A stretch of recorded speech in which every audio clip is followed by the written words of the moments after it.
এজন স্বাভিমানী অসমীয়া খেতিয়ক খেতিৰে স্বাৱলম্বনৰ বাট দেখিছে খেতিয়কজনে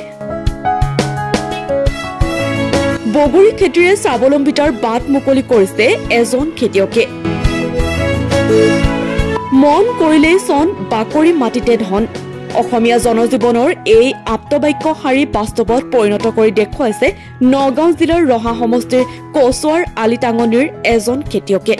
কৰ্মকে ধৰ্ম হিচাপে লৈ নুৰুল ইছলাম নামৰ লোকজনে বগৰী খেতি কৰি দুবছৰীয়া নিৰন্তৰ কষ্টৰ ফচল হিচাপে সন্তোষজনক লাভালাভ অৰ্জন কৰিবলৈ সক্ষম হৈছে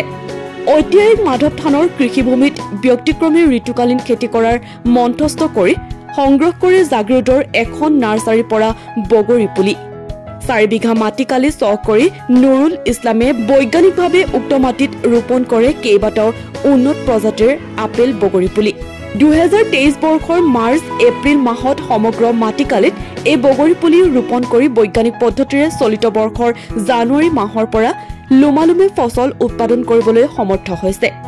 মাটিৰ গুণাগুণ আৰু জৈৱিক সাৰ প্ৰয়োগ সাপেক্ষে অন্য আপেল বগৰীতকৈ অধিক সুস্বাদু আৰু উৎকৃষ্ট মানৰ লগতে অধিক পৰিমাণৰ বগৰী উৎপাদন কৰি ঈৰ্ষণীয় অৰ্থোপাৰ্জন কৰিবলৈ সক্ষম হোৱাৰ আশা কৰিছে নুৰুল ইছলামে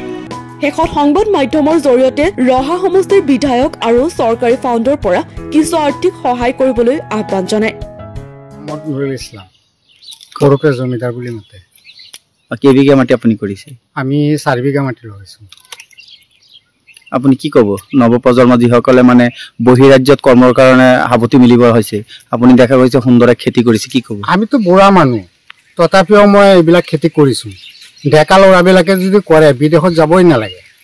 নিজৰ দেশতে পইচা আছে 1 বিঘা মাটিত আপোনাৰ লাখ টকাৰ ওপৰত বেচা বিক্ৰী হয়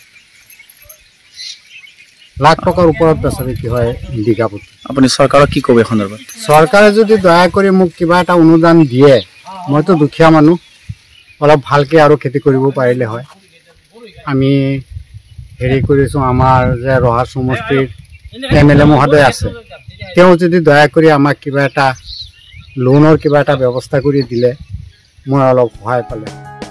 কচুৰ পৰা মাইনুল হকৰ সহযোগত নিউজ ডেস্ক এনি টক্স